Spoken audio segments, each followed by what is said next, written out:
We're going to be talking about energy transfer through the ecosystem in this section. This is Chapter 18, Section 3 in your book. This is one of the major standards, is to analyze the energy flow through an ecosystem. A quick review of producers. Producers are called autotrophs, so let's start using that word. And these organisms make organic molecules of sugar. Now, having already talked about the macromolecules and carbohydrates, hopefully this makes a little bit more sense now. Producers make those carbohydrates that consumers then break down to convert into ATP. So again, organic molecules, and many of you still haven't quite made the jump from the grocery store organic to the scientific organic. In science, organic simply means that it contains carbon. And if you recall, all of those carbohydrates are made of various sizes and numbers of rings of carbon. If that doesn't sound familiar to you, please jump down and take a look at the macromolecules review. It's under the cells standard. So organic molecules contain carbon. Producers aren't the only thing that can make these carbohydrates. They can also produce carbohydrates from inorganic sources. And this is kind of special. We didn't even know that this was really existed here on Earth until the early 1980s, when we were exploring underwater hydrothermal vents at the bottom of the ocean.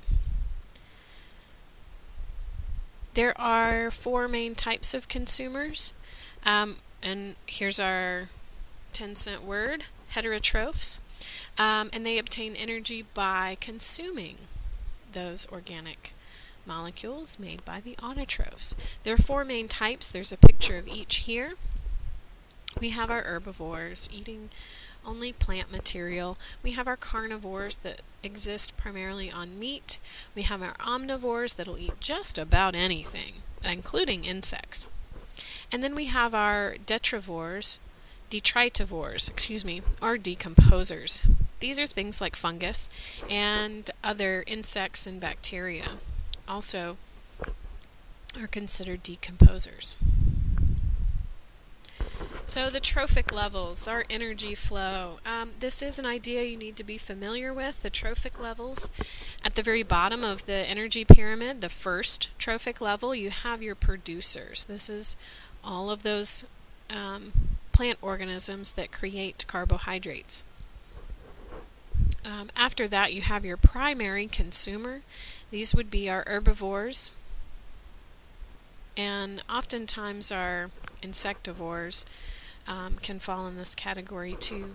You have your secondary consumers. These are our omnivores that eat anything. And at the very top, you have your tertiary, meaning 3, so level 3 of consumers, and these are our carnivores.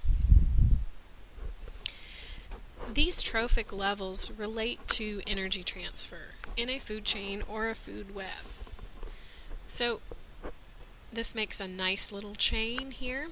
These insects are going to eat grass and seeds and things like that. These, I guess these are moles maybe, or voles. They are going to eat the insects, and then this owl is going to eat them. So, since we're talking about energy, and energy is measured in kilocalories, which are, ironically enough, the calories on the package of food that you may be eating.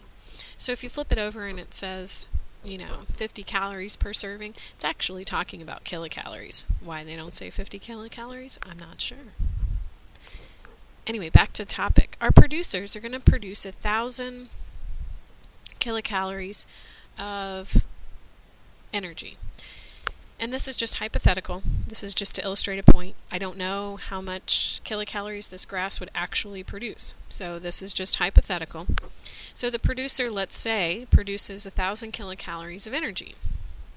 Only 10% of that kilocalorie of energy is transferred to the next level. 90% is used by the organism to live and grow, and please add this to the notes down there. 90% is used to live and grow, and some of it is also lost as heat. And we say lost because the heat actually leaves the organism, travels into the atmosphere, and is no longer available as energy to any other living thing. Please don't forget that living things lose some of the energy they produce as heat, even plants. I know that's kind of hard to wrap your brain around, but it's true. So here you see the 1,000 kilocalories produced by the producers in this ecosystem. Only 100 of those kilocalories are passed on to the next trophic level. So we've got 100 kilocalories available for the insects. Only 10% of that 100 is passed on to the secondary consumers at 10 kilocalories. And again, only 10% of that is passed on to the carnivores. Now, we'll say, please know, it's about 10%. Some producers may produce, in this scenario, may produce more than 1,000 kilocalories. So there are some producers that are able to produce a higher yield of energy that's transferred to the next trophic level. This is about an average for producers, but some are higher and some may be lower.